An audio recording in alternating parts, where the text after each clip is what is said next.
श्री गणेशाय नमः. श्री महालक्ष्मी व्रताची कथा. गुरुवारची कहाणी.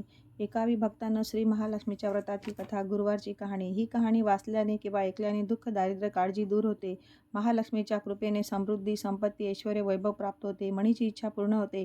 श्री महालक्ष्मीची नावे रूपे अनेक आहे. सर्व भूतांच्या ठिकाणी ती छाया, शक्ती, तृष्णा, शांती, जाती, लज्जा, शांती, श्रद्धा, कांती, वृत्ती, स्मृती, दया, तुष्टी, माता, अधिष्ठात्री व लक्ष्मी रूपाने राहते. तिला नमस्कार असो.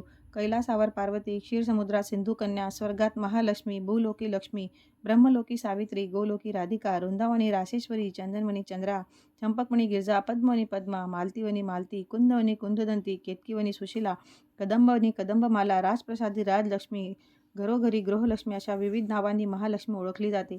अशा सर्वांच्या परिचयाच्या व सर्वाभूती असलेल्या श्री महालक्ष्मी व्रताची ही कहाणी आहे. द्वापारयुगात भारतभूतील सौराष्ट्र देशात भद्रशवा नावाचा राजा राज्य करी. तो पराक्रमी होता. 4 वेद, 6 शास्त्रे, 18 पुराणे याचे सम्यक ज्ञान त्याला होते. त्याला सूरचंद्रिका नावाची राणी होती. राणी देखणी, सुलक्षणी व प्रतिवता होती. त्या दोघांना 7 पुत्र व त्यांच्या पाठीवर एक कन्या झाली. कन्येचे नाव ठेवले होते शांबाला. एकदा महालक्ष्मीच्या मनात आले, आपण त्या राजाच्या राजप्रसादी राहावे. त्याने राजा अधिक सुखी होईल व प्रजेला अधिक सुख देईल. गरिबांकडे राहिले तर तो सारी संपत्ती स्वतःच खर्च करीन. म्हणून महालक्ष्मीने वृद्ध ब्राह्मण स्त्रीचे रूप घेतले. हातात काठी घेतली व काठी टेकत टेकत सूरचंद्रिका राणीच्या महालासमोर उभी राहिली. म्हातारी असली तरी ती तेजस्वी दिसत होती. तिला पाहताच एक दासी पुढे आली. दासीने वृद्ध ब्राह्मणीची नीट विचारपूस केली. वृद्ध ब्राह्मणीचे रूप घेतलेली श्री महालक्ष्मी माता म्हणाली, बाळ, माझं नाव कमळा. माझ्या पतीचं नाव भुवनेश. द्वारकेला आम्ही राहतो. तुमची राणी पूर्वजन्मी एका वैश्याची पत्नी होती. तो वैश्य फार दरिद्र होता. रोज त्या दोघांची भांडणं होत. मग नवरा तिला खूप मारझोड करी. या जाचाला त्रासली ती वैश्यपत्नी कंटाळली आणि घर सोडून गेली. राणीवणी उपाशी भटकू लागली. तिची ती दशा बघून मला तिची दया आली. धनसंपत्ती, सुख, समृद्धी देणाऱ्या श्री महालक्ष्मी व्रताची मी तिला माहिती सांगितली. माझ्या सांगण्याप्रमाणे तिने लक्ष्मीव्रत केलं. तिला महालक्ष्मी प्रसन्न झाल्यामुळे तिचं दारिद्र्य संपलं. तिचं घर संतती, संपत्ती व समृद्धीनं भरलं. तिच्या जीवनात आनंदी आला. पुढे पती पत्नी निधन पावली. लक्ष्मीव्रत केल्यामुळे ती दोघं लक्ष्मी लोकात वैभवात राहिली. त्यांनी जितकी वर्ष महालक्ष्मीव्रत केलं तितकी 1000 वर्षे त्यांना सुखोपभोग मिळाले. या जन्मी त्यांचा राजकुळात जन्म झाला आहे. पण त्या राणीला लक्ष्मीव्रताचा विसर पडला आहे. त्याची आठवण करून देण्यासाठी मी मुद्दाम आले आहे. वृद्धेचे ते बोलणे ऐकून दासीच्या मनात जिज्ञासा उत्पन्न झाली. तिने वृद्धेला नमस्कार केला व म्हणाली, माताजी, मला त्या व्रताची माहिती व पूजाविधी सांगा. वृद्धरूपी महालक्ष्मीने दासीला लक्ष्मीव्रताची माहिती व महिमा सांगितला. मग ती त्या दासी व ते वृद्धेचे उपकार मानून तिला नमस्कार करून राणीला निरोप सांगण्यासाठी अंतपुरात गेली. राजवैभवात लोळणाऱ्या त्या राणीला आपल्या ऐश्वर्याचा फार गर्व झाला होता. संपत्ती व सत्तेने ती उन्मत्त झाली होती. म्हातारीचा निरोप ऐकून ती रागारागाने व तावातावाने आली.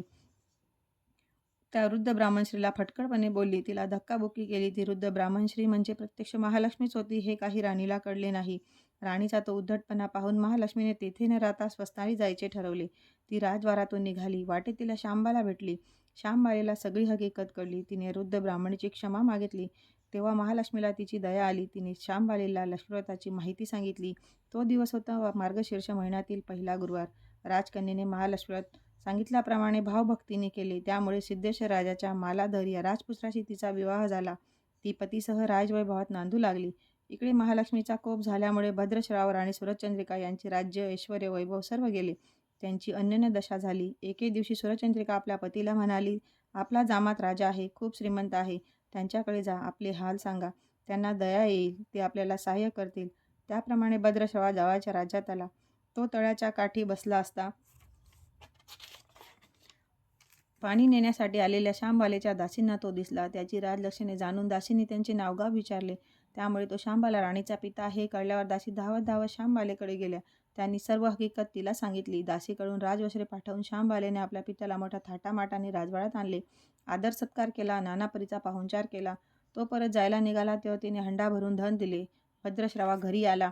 सूरचंद्रिकेला आनंद झाला. तिने हंडा उघडला तर काय, हंड्यात द्रव्य नव्हते, कोळसे भरलेले होते. महालक्ष्मीच्या अवकृपेने हा चमत्कार घडून आला होता. काही दिवसांनी सूरचंद्रिका आपल्या लेकीच्या घरी गेली. तो दिवस होता मार्गशीर्षातील शेवटचा गुरुवार. शांबालेने लक्ष्मीव्रत केले. आईकडूनही करविले. सूरचंद्रिका परत आपल्या नगरात आली. तिने लक्ष्मीव्रत केले म्हणून पूर्वीचे राज ऐश्वर्य तिला प्राप्त झाले. काही दिवसांनी शांबाला माहेरी आली. परंतु बापाला कोळसे दिले व आपल्याला काही दिले नाही. हा राग सूरचंद्रिका राणीच्या पोटात खदखदत होता. म्हणून शांबालेला कोणी विचारले नाही. तिचा अपमान झाला. परंतु आईवर न रागवता ती तेथून निघाली. निघताना तिने तिथले थोडे मीठ बरोबर घेतले. आपल्या राज्यात राजगृही आल्यावर तिच्या पतीने तिला विचारले, माहेराहून काय आणले? ती म्हणाली, राज्याचे सार आणले. पती म्हणाला, म्हणजे काय? पत्नी म्हणाली, थोडा धीर धरा म्हणजे कळेल. त्या दिवशी तिने सर्व पदार्थ अळणी करायला सांगितले. नवऱ्याला तिने सर्व जेवण वाढले. त्याला सर्व जेवण अळणी लागले. मग तिने ताटात थोडे मीठ वाढले. पदार्थात ते घालताच जेवण रुचकर लागले. हेच ते राज्याचे सार. श्यामबालेच्या पतीला तिचे म्हणणे पटले. मग त्या दोघांनी हास्यविनोद करून भोजन पुरे केले. अशा रीतीने जे कोणी हे महालक्ष्मीला श्रद्धेने करतील त्या भक्तांवर महालक्ष्मीची कृपा होईल. सुख समृद्धी शांतीचा लाभ होईल. सकळ मनोरथ पूर्ण होतील. मात्र श्रीमंती आल्यावर वाचू नये, महालक्ष्मी व्रत करायला चुकू नये, दर गुरुवारी पोथी वाचायला विसरू नये. महालक्ष्मीचा महिमा पुरवतो भक्तांची कामना.